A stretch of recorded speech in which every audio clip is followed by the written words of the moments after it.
senior, and I'm a member of Student University Leadership Council. This morning, let's begin with a prayer by Dr. Maya Angelou.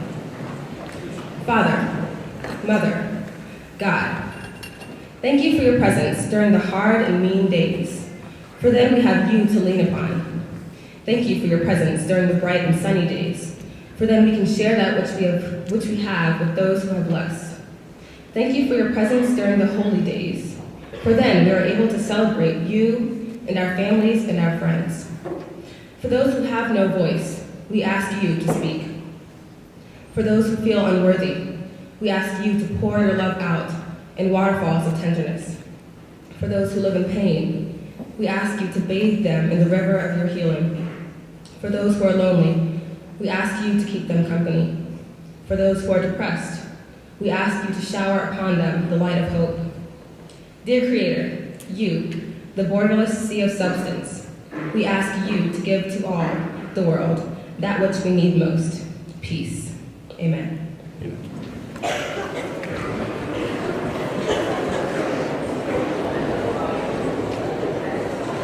Good morning.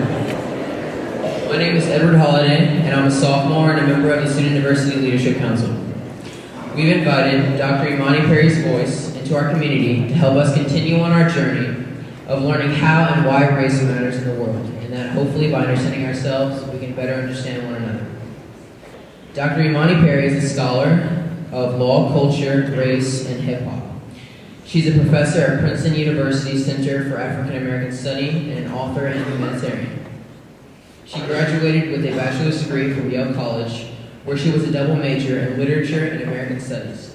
She went on to Harvard University, where she earned a PhD in the history of American civilization, as well as a law degree from Harvard Law School. Some of Dr. Perry's research explores the intersections of race, law, gender, literature, history, and popular culture. Her books include Prophets of the Hood, Politics and Poetics in Hip-Hop, and More Beautiful and More Terrible, The Embrace and Transcendence of Racial Inequality in the United States. We're very happy to have her with us this morning. Please help me welcome Professor Imani Perry.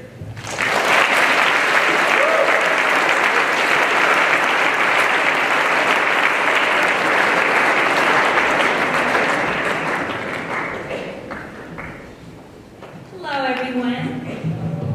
Thank you for that wonderful introduction. It's great to be here. I'm always happy to return to the South. I was born in Birmingham, Alabama, a long time ago.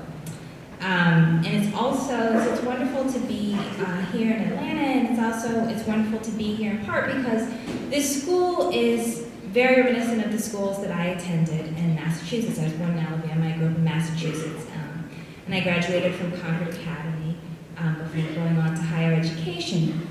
And one of the things that I love about the school cultures of independent schools is the intimacy that is developed in the community between classmates, between faculty and administration, and they're often very loving communities.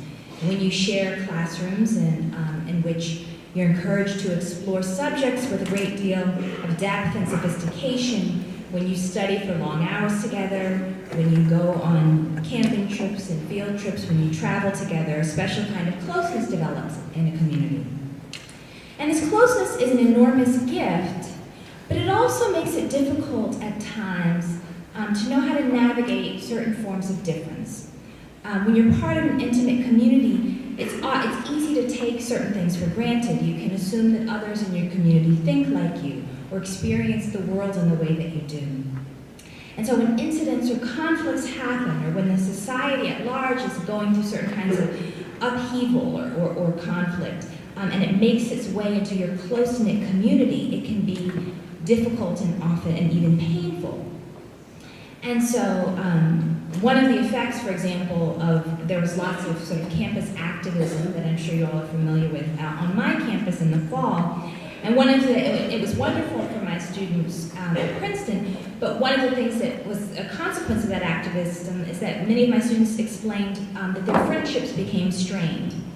And some friendships were even lost when people realized how diametrically opposed their positions were to people who they had been friends with, who they cared about. Or even at times, if their political positions weren't in diametric opposition, they simply had different levels of concern about things that were going on in the world, and that made it hard to remain close friends with for some. And so I want to talk about some of my experiences in an independent school community and connect that to the work that I've done over the past 25 years. I graduated from high school 25 years ago. As a student, for me, race was at times a quite difficult issue. I spent most of my high school education, as I said, at Concord Academy. It was a high school that I loved. I enjoyed my classes. I was the senior class president. I was involved in dancing there and in art, and was active in a number of student organizations. I was happy. But I nevertheless struggled around questions of race.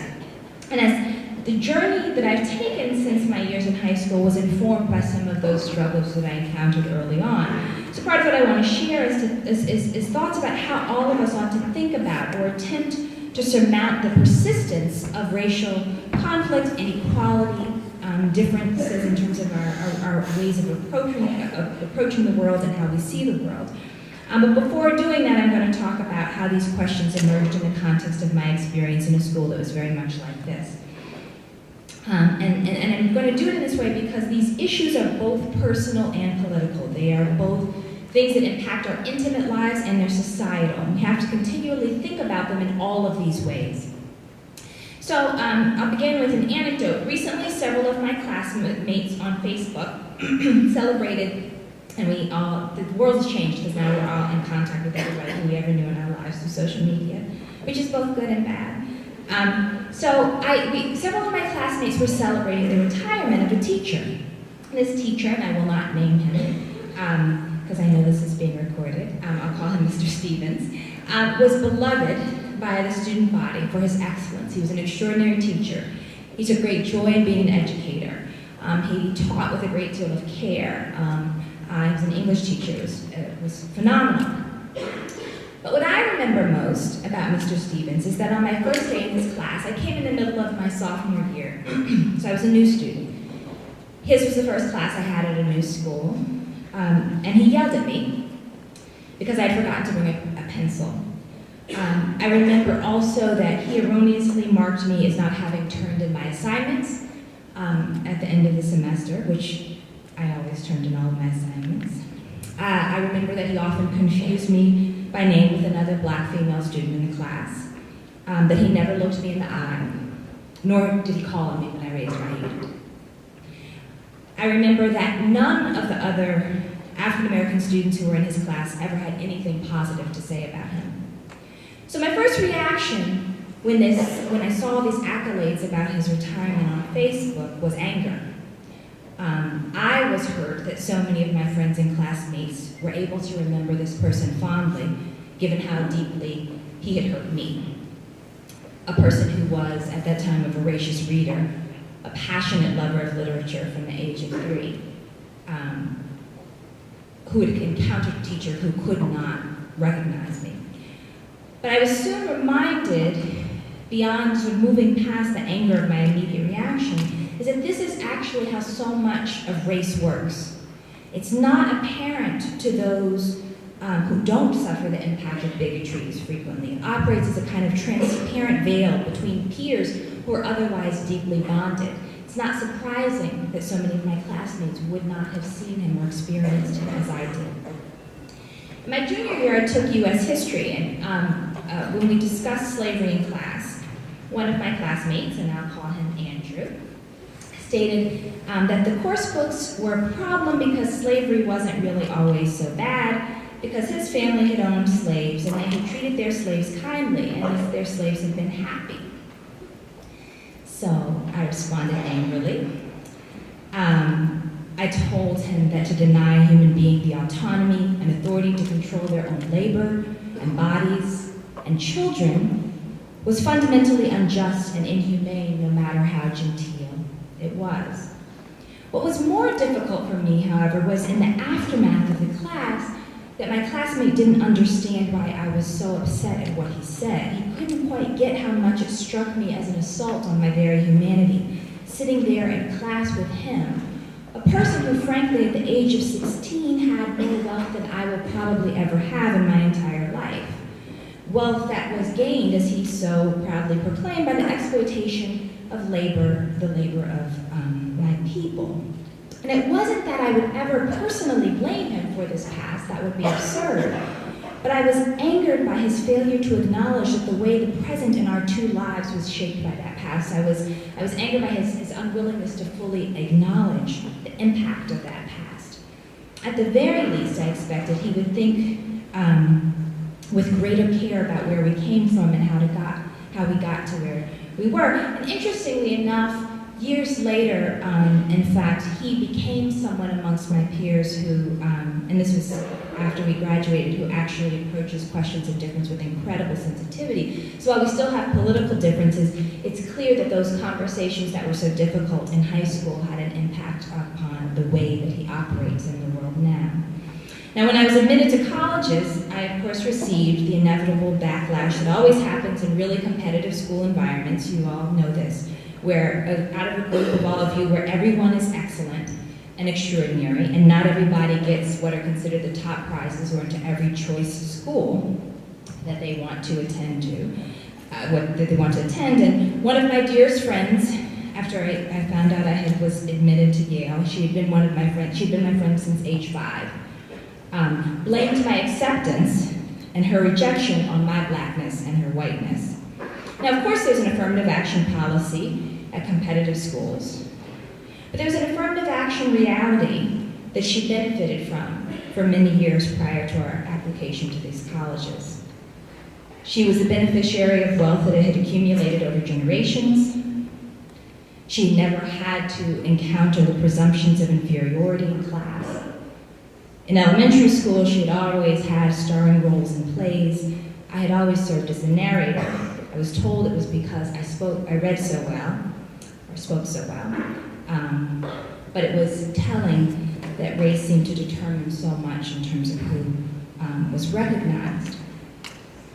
So people often speak, it was one of those episodes, people often speak of affirmative action in terms of unearned benefit, but they rarely speak of racial inequality as unearned detriment and disadvantage. How could one possibly quantify things like the Spanish teacher who erroneously wrote on my report that I hadn't turned in most of my homework? Unfortunately, I had kept copies of it all, and my mother came in with me to remind her that I had indeed turned it all in. Now, I say this, I don't think for a second that this woman who had devoted her life to the study of Spanish and Latino cultures was trying to do me harm intentionally. And there's increasingly research that shows the racial inequality, there's a great deal of it that people engage in where they don't intend to, but it's a function of how they have learned unconsciously to function in the world. I think that she couldn't quite process my skill and seriousness as a student, and something about the messages that the society constantly puts out about African American young people had gotten so far in her head that the words just came out of her mouth and pen unthinkingly. Now, the resolution was fine, my report card was changed, she apologized, everything worked out in the end, but the puzzle of why such a thing would happen, why those things happened over and over again, stayed in my head. So in my last book, I got to it, and I was trying to understand racial inequality and how it works. And I wanted to figure out how we as a society that says, hey, we don't believe in racism, we believe in egalitarianism, we believe that everybody deserves a fair shot. We think that the society should be fair and that the accident of the color you were born should not determine your life outcomes. How do we have a society that proclaims these beliefs and a reality that looks very different? How do we have a society that proclaims such beliefs and the relative wealth? The average African American family has 1/13 of the wealth of the average white American family. So I was struggling with what was going on, why we couldn't get our society to live up to our values. Now, one response that people have is, well, we had a pretty difficult past with respect to race, and the past does shape our present. So, for example, when we talk about the example I just gave of a wealth gap, much of the wealth gap isn't actually explained by sort of different rates of saving money or different rates of education. It's explained by discriminatory housing policy in the 20th century. So the average American family has gained most of its wealth through the ownership of property. Well, in the mid-20th century, the Federal Housing Authority essentially set forth guidelines for giving out mortgages that systematically disadvantaged African Americans by saying that any neighborhood that was predominantly black, the homes were necessarily not mortgage worthy. They were not worth investing in. You could not either, so it made it very difficult to both purchase a home but also to accumulate any wealth in a home. And it was a disincentive for neighborhoods to be integrated. And that's important to understand because oftentimes we hear this story just in terms of sort of attitudes that individuals had or things that happened on the state level, but the federal government was involved in this process as well. So think several generations of the accumulation of wealth through home ownership is part of why we have such an enormous wealth gap today. So there are multiple areas where we can say, okay, well, we have something of a legacy of the past, right? So we can think, for example, too, about education. So when you hear the story of Brown v. Board of Education, which I know you're all familiar with, people say, okay, well, schools were segregated historically, but what is often not mentioned is that that many areas of the South, where the majority of African Americans were in that period, didn't even have high schools for African American children, so that people couldn't even go past 8th grade. So it wasn't simply segregation, but access to education. So there's lots in the past that has repercussions in the present. But what I found when I was doing research is that that isn't all that's happening when we see the racial inequality that we live with. That it's not just the past impacting the present, but the present shaping the present and the future. And this is important because we can't address a problem unless we actually understand the way that it works. So if you take, for example, the average things that people do, right? So you go buy a car, and we think, okay, well, just buy a car, right? You go and negotiate and you get a car and things should all be fair. But in fact, with the same income, the same savings, the same credit rating, African Americans are consistently charged more for the exact same car. Research, when people do research on going to a restaurant, they find things like with wait staff on average will ask African American patrons if they need something at a far lower rate than their white counterparts. If you do research into housing and where people purchase homes or how people purchase homes, there's dramatic racial discrimination in what homes people are shown, the kind of mortgages people are afforded, etc. Applying for jobs. One of my former colleagues did a really powerful study where she looked at people who were applying for jobs, like basically sort of normal jobs in the service economy. And she saw, what she found is that when she sent out people to apply for positions, that employers were more willing to hire a white person who had dropped out of high school and who had a criminal record than an African American or Latino with no criminal record and a diploma.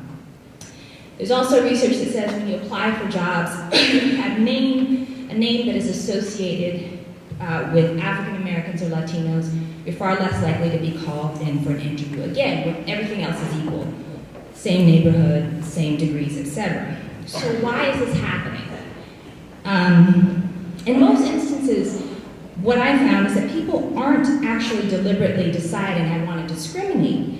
What's actually happening is that while people believe in racial equality and fairness and that everybody ought to have a fair shot, we are socialized into cultural messages, and this is across the board. This is members of all groups. We're socialized into cultural messages that actually suggest that certain people are more valuable than others. Certain places are more trustworthy than others. Certain groups are more competent and capable and skilled than others. And you can take a very simple example with a phrase that people use all the time, bad neighborhood. People use this term, and this is people of every identity group, but what they usually mean is, instead of a bad, what they mean is a poor neighborhood, right, with minimal resources. So the question is, what happens to our perception of the neighborhood when we use the term bad as opposed to poor? When we drive through that neighborhood, do we see a neighborhood that's been neglected, that has suffered the disinvestment of both businesses and the public sector, or do we simply describe the residents of that neighborhood as somehow being failures? Unwittingly, we are constantly being socialized into categorizing people according to their worth and their capacities through the lens of race, even when we don't say that it's race. Culture shapes how we interact with others. It dictates both assumptions and presumptions. We learn it through our everyday conversations, through the jokes we tell, through the images that we see in news media and reality television, through the words that people use, through terms like illegals and thugs. They're filled with stories. And those stories occupy a space. They give us this shorthand that is very dangerous, because instead of deeper, oftentimes we use those shorthand stories instead of a deeper analysis that's rooted in facts and history. And it's important, and when we're talking about a community, they can sometimes stand in the stead of actually treating and encountering people fully. And so what I hope you all do as you move into adulthood is to decide to be deliberate about not taking the ways the culture teaches us about race at face value, and instead challenge yourselves to think deeply and with fresh eyes what you've been taught and what the conventional wisdom is. And as members of a community, I want to ask you to do something far more immediate. Because while we exist in many cultures, we have our larger society, we have our regional culture, we have church cultures, we have neighborhood cultures, but a school also has a culture. And it's something that you produce by being present in it. Some of the ways you create a culture that's not simply racially diverse, but racially just, is by being deliberately attentive to the experiences of everyone in your midst. School should be a safe place for racial differences, for class differences, for differences in terms of sexual identity and religion and nationality. Irrespective of the walk of life you come from at home, to embrace your school community is to embrace everyone in it fully. To create a healthy, open, and racially just and fair school culture means listening carefully, even in moments where it seems as though who you take yourself to be is under attack. And this is particularly tricky at the stage of life you all are in, because you're developing identities, but you've also inherited identities from your family, from your neighborhood, from the people that you love and live with. So when it seems as though someone is attacking who you are, that can be incredibly threatening. But I don't mean that you should at any moment experience sort of self-doubt in the midst of these struggles, but rather that you all should remain open to allowing school to be a space where you're flexible, where you can be expansive, where you can listen deeply. And that doesn't require changing who you are, but taking on a stance of being an active learner in a diverse community, which means to a certain extent letting down the guards of identity that so many of the adults in your midst, and my midst, and I have as well, right? And that we try to pass on to young people. This should be the case whether we're talking about issues of race, or issues of sexuality, or issues of religion, or issues of class. If the environment becomes one in which everyone's experience is consistently attended to, and the school is responsive to those many experiences, you create a context in which everyone feels ownership of the institution. And it makes me think of one of the founding fathers, Madison, who warned about the tyranny of the majority. And he was speaking in that case about sort of the dangers of direct democracy, right? That the masses might make decisions that were abusive to those, and he was more concerned with those who were in positions of relative economic power. But it's a really useful thing to think about in general, to be mindful of those, of not allowing how the way most of us in any community are diminish those who are in smaller categories within that community. I often speak to my students at Princeton about understanding that and I hope, this is an aside, I hope I see some of you all in the future there. I talk to them about understanding that the university belongs to all of them, whether they're on full financial aid or whether there are buildings on campus named after their ancestors. Institutions are consistently created and recreated by all of their members, and not simply those who fit the stereotype of who goes there. And they grow in excellence according to how fully they integrate the complexity and richness of their communities into every aspect of the school culture and identity. Over the past couple of years, Princeton's made a concerted effort to expand its socioeconomic diversity, and I can tell you the impact that it has On the classroom, we have richer conversations, we have deeper conversations. I had a Chinese American student who had to miss several classes because her parents don't speak English, and so she had to go home to translate for the parent-teacher conferences for her little brother. When we talk about the politics of language and identity in class, she had particular insights that came from that experience that others were open to by virtue of listening to her. Just as the students who had traveled the world with diplomat parents had particular insights, or the children of teachers in city schools had particular insights. But I'm just going to, before I'm going to stop soon because I want us to have some conversation, but I want to return to my high school experience for a moment. When I was a sophomore, several of my classmates and I organized to work on diversifying the curriculum. I was always a bit of a troublemaker at school, and that was an era when everybody's talking about diversity issues in the 90s. And we noticed that none of the required books in the English classes in the first 2 years were written by people of color, and so a group of students, we said, we want to change this. We called a meeting with the English department, and we asked them to consider how they might respond to our desire for an encounter with the literatures of the English-speaking world.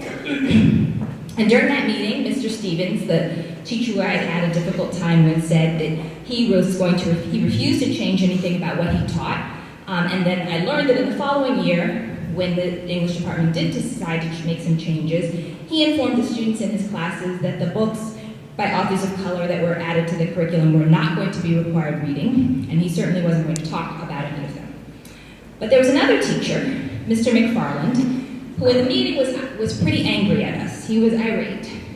He said that he didn't think that we as children ought to be dictating what they as professionals were doing. He was angry. We left the meeting in tears. He was also probably one of the most illustrious teachers at the school. But the following year, he asked me to take his writing seminar. And despite my negative interaction with him at the meeting, I said, let me take the class, because I'd heard he was such an excellent teacher. And as it turned out, he was one of the best teachers I ever had in my life. And I continue to this day to follow precepts that he taught me about being a writer.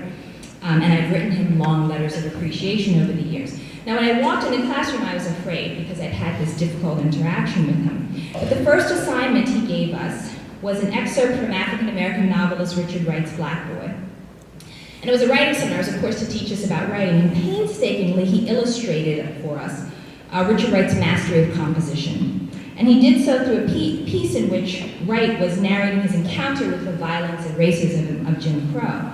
And I experienced this education as Mr. McFarland offering me not just an olive branch, but an opportunity to witness a way to articulate the particulars of my story as a darker-hued daughter of the South in the context of the education I was receiving. The gesture was powerful beyond what I can adequately capture, but suffice to say, it made me know that I belonged at the institution. We built something together as teacher and student. The work of creating a culture that is deeply inclusive goes far beyond just opening up some spaces and adding some different writers and talking about the bad old days. It's the work of recognizing the excellence, the beauty, the resilience that exists across identity categories, including those most often deemed the least of these. It means reading an author like James Baldwin and knowing that those perfect sentences that he writes, so poignant and so apt in their description of the world, one of them gave me the title to my last book, that those sentences came out of a gay black man born poor in Harlem who walked with a limp and was often called ugly. It means knowing that just as Greece is important for the development of the Western civilization that we all exist in, so too is Egypt, which we often forget is in Africa.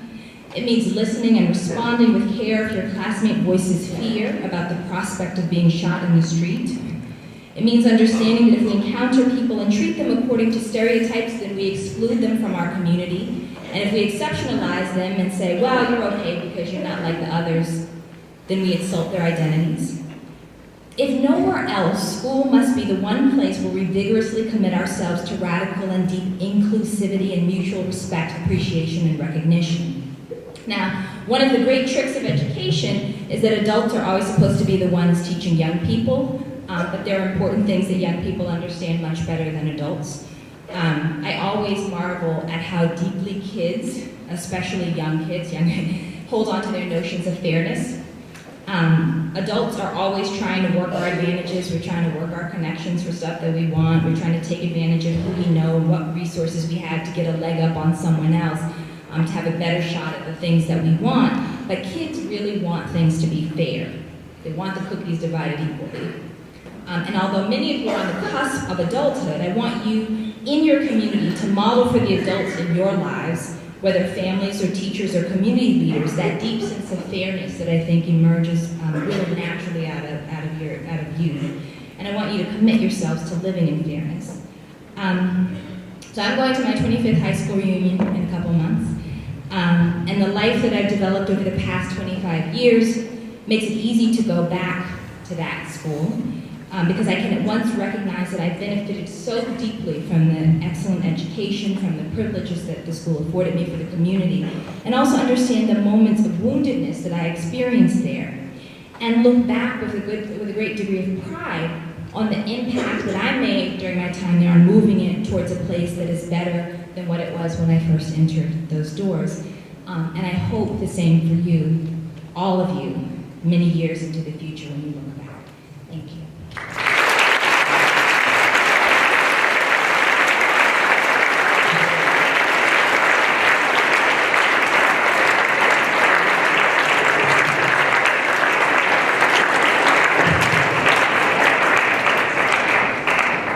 Thank you for your words of encouragement, Dr. Perry. And now we will have a special musical performance featuring Amari Matthews, Carrie Green, Lyric Christian, and Corey Johnson.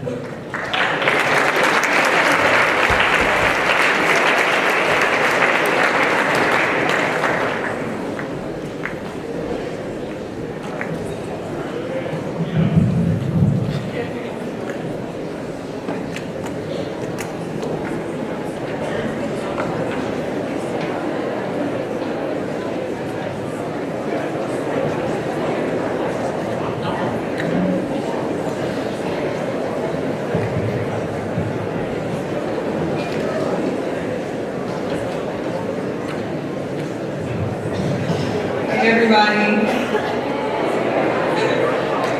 Okay, today we are performing the song Summertime. It was written in the 1930s, composed by George Gershwin, and the lyrics are by Du Bois Hayward, and I hope you guys enjoy.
of the CLC group. Check your emails like sometime this week. Thank you for being a good audience, and you're dismissed.